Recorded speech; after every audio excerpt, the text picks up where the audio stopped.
It started with a missing girl. Her name was Kayla Simmons, 15 years old, Strata student. Gone without a trace after going for a jog one autumn evening in Millersfield Park.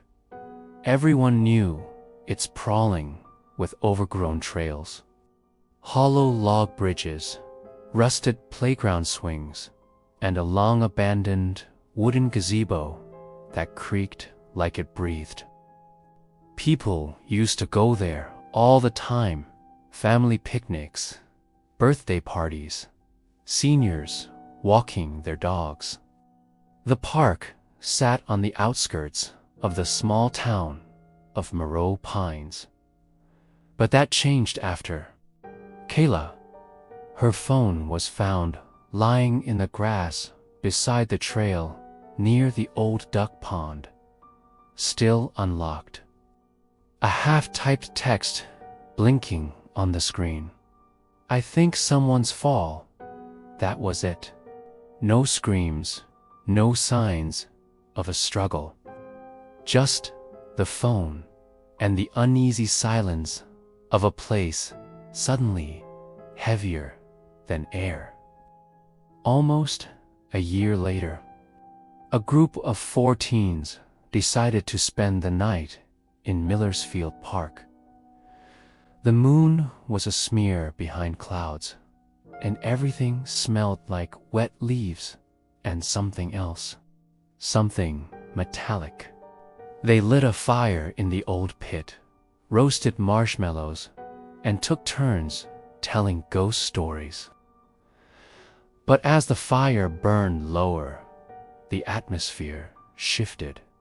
He claimed the ghost stories about the park were small-town bullshit, an echo chamber of fear built off one unlucky disappearance. The group's self-proclaimed skeptic had dared the others to join him. Sometime past 1 a.m., they took out the Ouija board. The planchette didn't move. His twin sister, Riley, wasn't as convinced. She remembered Kayla. They had classes together. She had seen the posters go up, flashlight beams creating long shadows behind them. Their fingers rested on the planchette, his voice barely above a whisper. Nina asked the first question, then disappear. Along for the night were Marcus Dahl, quiet, obsessed with paranormal podcasts, Nina, Liam's girlfriend, who brought a Ouija board she bought off eBay for $20. Nina said she saw movement near the swing spot. When they turned their flashlights, the playground was empty. You're doing that? They set up camp just past the swing sets, near the tree line. Yes. At first, it felt like any other night. Riley kept turning to look behind her, swearing she heard footsteps crunching in the brush. Marcus stayed silent most of the time, listening, sending leaves, scattering like whispers. Okay, this is stupid. It's just someone screwing around. Then Nina said, "Who are you?" The wind stopped completely. Her voice shaking. It sounded like wind. Then they heard them, clear voices, layered and overlapping. I'm not. They sat in a circle. Is there anyone here with us? Nothing. We need to leave the trail, Nina said, panicking. We're already lost. The park is the ghost. He said, Are you Kayla Simmons? In the dim, he said. Riley gripped Marcus's arm so tightly her nails bled. "I mean, go deeper." Shifting moonlight, they saw it, a pale figure, standing just beyond the tree line, motionless, no features, rusted swing chains hanging from trees, and the smell rotting wood and old blood. Just a shape, watching a man. Fog rolled in thick, white, unnatural. The fire dimmed, though no one touched it. T breathing. HEWO. The trees, somehow. But the path out wasn't there anymore. Liam swore it had been right behind them, but now there were just trees. Endless trees. Closer, twisting inward. OD, still nothing. Then Marcus leaned in. "Tell us who's still here." The wind picked up suddenly, and then it moved. The planchette slowly dragged itself across the board. "Why?" Riley snatched her hands back. "I swear to God." Marcus kept his fingers on the planchette. Silence.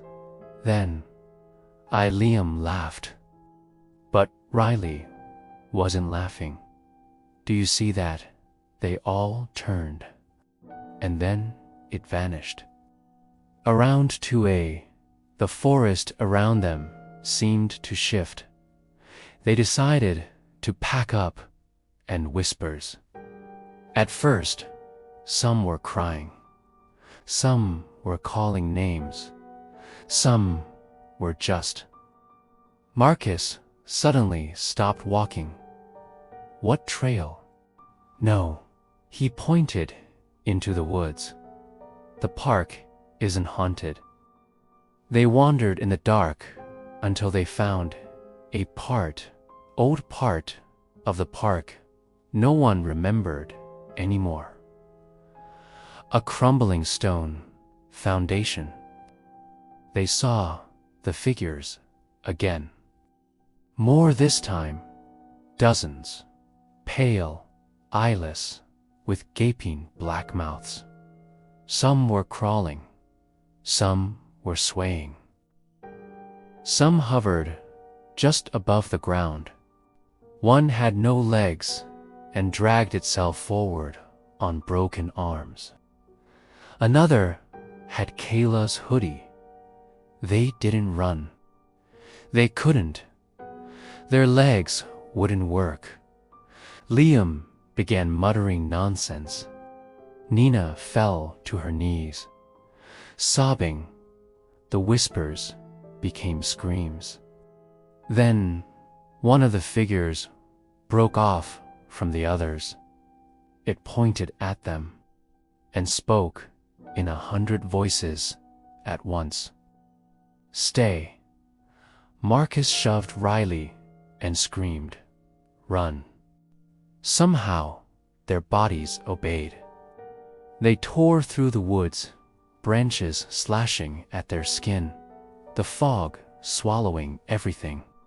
The whispers followed, turning into deafening shrieks. Riley looked back. One sand saw Liam being pulled into the earth. Fingers clawing at the ground. His mouth open in a silent scream. She didn't stop. They broke through the tree line at sunrise, bloodied, bruised, but alive. Except for Liam. He was never found. Police believed they got lost, hallucinated from exhaustion. Marcus never spoke about it again. Nina moved away 2 months later and deleted all her social media. Riley still visits Kayla's memorial at the park gate. She brings flowers, and she listens, because sometimes If the wind is just right, she can hear them, the whispers, calling names, new names, hers. Now, it's been 5 years. Millersfield Park is chained shut. But that hasn't stopped the disappearances. Last week, another phone was found just inside the gate. Its final message, going into the woods. I hear someone calling M.